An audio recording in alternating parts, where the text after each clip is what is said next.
नमस्ते दोस्तों, मेरा नाम है सत्यम और आप देख रहे हैं सात्विक सत्यम। दोस्तों, हम देख रहे थे उपनिषद और उपनिषद में भी हम देख रहे थे कठोपनिषद। अब तक हमने कठोपनिषद की 2 वल्लियों को देख लिया है एंड आज की इस वीडियो में हम देखने वाले हैं कठोपनिषद की तृतीय वल्ली के विषय में। अगर आप इस वीडियो पर नए हैं तो आपसे रिक्वेस्ट है कि आप इससे पहले वाली वीडियोज़ को ज़रूर देखिएगा, उससे आपको और अच्छे से क्लियर होगा। दोस्तों, एक बार फिर से मैं आपको बता देता हूँ, हम पढ़ रहे हैं उपनिषद और उपनिषद में हम देख रहे हैं कठोपनिषद। इससे पहले हम ईशावास्योपनिषद एंड केनोपनिषद को देख चुके हैं, वो उनकी प्लेलिस्ट में जाकर आप उन वीडियोज़ को भी देख सकते हैं। चलिए बिना किसी विलंब के शुरू करते हैं। आज की इस वीडियो में हम केवल कठोपनिषद तृतीय वल्ली के शुरू के 2 श्लोकों के बारे में देखेंगे, इनको अच्छे से समझेंगे, उसके बाद ही हम आगे बढ़ेंगे। चलिए शुरू करते हैं। तो तृतीय वल्ली कठोपनिषद का पहला श्लोक कहता है, ऋतं पिबन्तो सुकृतस्य लोके गुहां प्रविष्टो परमे परार्धे छायातपो ब्रह्मविदः वदन्ति पंचाग्नेय ये च तृणाचिकेतः। इसका क्या अर्थ है?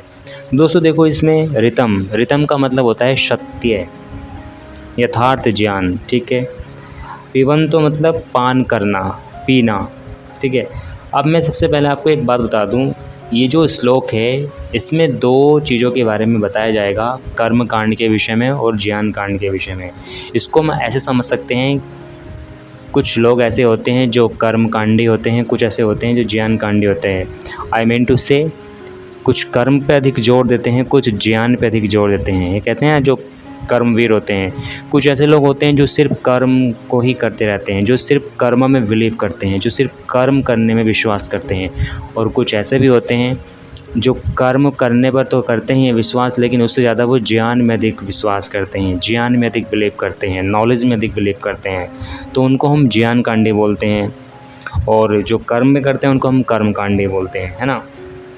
तो ये जो मैंने अभी श्लोक बोला है, इसका मैं पहले आपको अर्थ पढ़ के बता देता हूँ। इसका अर्थ कहता है, ब्रह्मवेता लोग कहते हैं कि पंचाग्नि। अब यहाँ पर पंचाग्नि को देख लेते हैं, पंचाग्नि क्या है। देखिए दोस्तों, पंचाग्नि के विषय में एक संस्कृत की लाइन कहती है, पंचाग्नयो मनुष्येण परिचर्या प्रयत्नतः, कि मनुष्य जो है उसको प्रयत्न से इन पंचाग्नियों की परिचर्या करनी चाहिए। परिचर्या करने से मतलब इनकी सेवा करनी चाहिए। तो सबसे पहले तो हमको ये पता होना चाहिए कि पंचाग्नि क्या होती हैं। देखो, पंचाग्नि का मतलब है 5 अग्नियों से, और वो 5 अग्नि कौन कौन सी हैं वो महाभारत में बताया गया उद्योग पर्व में। वो 5 अग्नि हैं माता, अतिथि, पिता, गुरु और आत्मा, है ना। तो इनकी हमको परिचर्या करनी चाहिए। जो इनकी परिचर्या करता है वो सुकृतस्य लोक में जाता है। सुकृतस्य लोक का मतलब यहाँ पर क्या है? ऐसा लोग जो पुण्य कर्मों से प्राप्त है, सुकृत, है ना। ऐसे लोकों में वो जाता है, या ऐसे लोकों में वो निवास करता है। कौन? जो इन 5 अग्नियों की परिचर्या करता है। परिचर्या करने का मतलब सेवा करता है। अब यहाँ पर समझने की बात यह है कि माता, अतिथि, पिता और गुरु, इन सब की सेवा करना तो समझ में आता है, क्योंकि ये सब तो भौतिक चीज़ें हैं, है ना। इनका तो समझ में आता है कि भाई माता की सेवा करनी चाहिए, अतिथि की सेवा करनी चाहिए, गुरु की सेवा करनी चाहिए एंड पिता की सेवा करनी चाहिए। लेकिन यहाँ पर आत्मा की सेवा करने से क्या मतलब है? आत्मा की परिचर्या करने से क्या मतलब है? देखो, यहाँ पर समझने की बात यह है, कहीं कहीं अध्यात्म में ऐसा बोला जाता है, जैसे भक्ति करना, तो भक्ति का मतलब होता है सेवा करना। तो आत्मा की परिचर्या करने का मतलब यहाँ पर ये है आत्मा की बात मानना। आत्मा जैसा हमको प्रेरणा करती है वैसा हमको करना, वही उसकी सेवा है, वही उसकी परिचर्या है। और आत्मा में कौन प्रेरणा करता है? परमात्मा। तो प्रत्यक्ष व अप्रत्यक्ष रूप से किसकी बात को मानना है हमको? परमात्मा की बात को मानना है ना।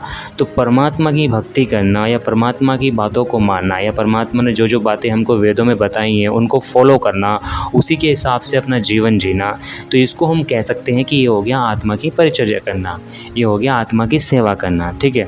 तो इसको हम इस तरह से समझ सकते हैं। तो हमारा श्लोक क्या कह रहा है कि ब्रह्मवेता लोग कहते हैं कि पंचाग्नि अर्थात 5 यज्ञों को करने वाले कर्मकांडियों तथा त्रिनाचिकेत। अब ये त्रिनाचिकेत अग्नियाँ होती हैं, इनको मैं पहली ही वीडियो में डिस्कस कराया हूँ, आप देख सकते हैं पहले वाली वीडियो में। अगर आप देखना चाहते हैं कि त्रिनाचिकेत अग्नि क्या होती है तो उसको मैं यहाँ पर आई बटन में दे दूँगा, आप देख सकते हैं। ठीक है, तो ब्रह्मवेत्ता लोग कहते हैं कि पंचाग्नि अर्थात 5 यज्ञों को करने वाले कर्मकांडियों तथा त्रिनाचिकेत अर्थात यमाचार्य ने जिन 3 नाचिकेत अग्नियों का उपदेश दिया उनका सेवन करने वाले ज्ञानकांडियों में छाया और आतप का सा अंतर है। अब ये छाया और आतप का सा अंतर है, छाया और आतप क्या है इसको समझ लेते हैं। देखो, छाया का मतलब है प्रकाश का सूक्ष्म रूप, है ना, लेकिन आतप का मतलब ये है, आतप का मतलब है प्रकाश के विशाल पुंज से। इसको हम ऐसा समझ सकते हैं जैसे कि है तो दोनों प्रकाश से ही युक्त, छाया भी और आतप भी, लेकिन आतप में ज़्यादा प्रकाश है और छाया उसकी अपेक्षा कम है। इसको अगर हम आत्मा परमात्मा में घटाएं तो हम इस तरह से घटा सकते हैं। यहाँ पर जो छाया है वो आत्मा है और आतप जो है वो परमात्मा है, ऐसा हम इसको घटा सकते हैं इसमें। तो ये कह रहे हैं कि ब्रह्मवेत्ता लोग कहते हैं कि पंचाग्नि अर्थात 5 यज्ञों को करने वाले कर्मकांडियों तथा त्रिनाचिकेत अर्थात यमाचार्य ने जिन 3 नाचिकेत अग्नियों का उपदेश दिया उनका सेवन करने वाले ज्ञानकांडियों में छाया तथा आतप का सा अंतर है, जो सिर्फ बाह्य यज्ञों में लगा रहता है। अब ये बाह्य यज्ञ कौन कौन से हैं? ये बाह्य यज्ञ वही पंचाग्नि है जिनके विषय मैंने आपको बताया। तो जो सिर्फ उन बाह्य यज्ञों में लगा रहता है वह तो मानो छाया में लगा हुआ है, वह तो मानो छाया में लगा हुआ है। 3 नाचिकेत अग्नियों का सेवन ही वास्तविक प्रकाश का सेवन है। ये दोनों अपने अपने दृष्टिकोण से रित का मतलब होता है सत्य, इंग्लिश में बोलो तो एब्सोल्यूट ट्रुथ। ये अपने अपने दृष्टिकोण से रित एब्सोल्यूट ट्रुथ का पान करते हैं। जिस तत्व का यथार्थ ज्ञान समझे हुए हैं उसी में ये दोनों लगे रहते हैं। दोनों परम श्रेष्ठ बुद्धि रूपी गुहा में प्रविष्ट हैं, परंतु कर्मकांडी तथा ज्ञानकांडियों में भेद छाया और आतप का सा रहता है। तो देखो, कहने की बात, समझने की बात ये है यहाँ पर कि 2 तरह के लोग हैं या 2 तरह की चीज़ें हैं, एक तो कर्मकांडी और एक ज्ञानकांडी। दोनों अपने अपने दृष्टिकोण से सत्य का पान करते हैं। सत्य का पान करना मतलब सत्य को जानना चाहते हैं, सत्य को जानने का प्रयास करते हैं। जो एब्सोल्यूट ट्रुथ है उसको जानते हैं अपने अपने तरीक़ों से दोनों। कौन? जो कर्मकांडी हैं, जो पंचाग्नि है वो, और जो ज्ञानकांडी जो त्रिनाचिकेत वाले हैं वो, दोनों अपने अपने तरीक़ों से सत्य को जानने का प्रयत्न करते हैं। ठीक है, जिस तत्व को यथार्थ ज्ञान समझे हैं उसी में दोनों लगे रहते हैं। दोनों परम श्रेष्ठ बुद्धि रूपी गुहा में प्रविष्ट हैं, परंतु कर्मकांडी तथा ज्ञानकांडी में भेद छाया और आतप का सा है। तो देखो, यमाचार्य नचिकेता को बता रहे हैं कि 2 तरह के लोग होते हैं, एक तो होते हैं कर्मकांडी और एक होते हैं ज्ञानकांडी। कर्मकांडी कर्म पर विशेष जोर देते हैं, कर्म पे मतलब सेवा पे, परोपकार पे, जितने भी सांसारिक कर्म हैं, जितने भी श्रेष्ठ कर्म हैं, सुकृत कर्म हैं, उन पे अधिक जोर देते हैं। ठीक है, इसके अलावा एक और हैं जो ज्ञानकांडी हैं, वे ज्ञान पे अधिक जोर देते हैं। तो दोनों अपने अपने तरीक़ों से प्रयत्न करते हैं। किसका प्रयत्न करते हैं? कि सत्य का पान करें। अब यहाँ पर सत्य का पान करने का मतलब वो जो शाश्वत सत्य है, जो अंतिम सत्य है, कि भ्रम को जानना, उस सत्य को जानने के लिए सब अपने अपना प्रयत्न करते हैं, ऐसा यमाचार्य नचिकेता को बता रहे हैं। ठीक है, तो ये इसका प्रथम श्लोक का अर्थ था। अब देखते हैं इसका दूसरा श्लोक क्या कहता है। दूसरा श्लोक कहता है, यह सेतु इजाननाम अक्षरम ब्रह्म परम अभयम तितीर्षताम पारम नाचिकेतम सके मही। अब इसका क्या अर्थ है? देखो, पहले मैं इसका आपको अर्थ पढ़ के बताता हूँ। जो लोग यज्ञ याग आदि में इसलिए लगे हुए हैं कि भवसागर को तरकर पार जाना चाहते हैं, अभय परम ब्रह्म को पाना चाहते हैं, उनके लिए वास्तविक पुल तो कर्मकांड नहीं परंतु नाचिकेत अग्नि अर्थात ज्ञानकांड ही है, उसे हम प्राप्त कर सकें। देखो, इस श्लोक को मैं आपको बहुत अच्छे से समझाऊंगा। इसको समझने से पहले मैं आपको एक चीज़ बताता हूँ। देखो, किसी भी नदी को, किसी भी जलाशय को पार करने के लिए हमें एक पुल की आवश्यकता होती है। जब तक हमें एक पुल नहीं मिलेगा हम किसी नदी को, किसी जलाशय को पार नहीं कर पाएंगे, है ना। ये तो कॉमन सी बात है।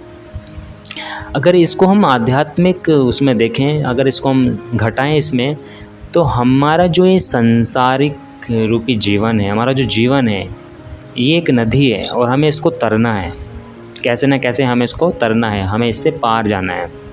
हम इससे पार कैसे जा सकते हैं? इससे पार जाने का केवल एक ही तरीका है, एक ही पुल है, एक ही पुलिया है। और वो पुलिया कौन है? वो पुलिया है ब्रह्म रूपी। उस परमात्मा, उस ब्रह्म रूपी पुलिया का आश्रय लेकर ही हम इस संसार रूपी नदी से पार हो सकते हैं।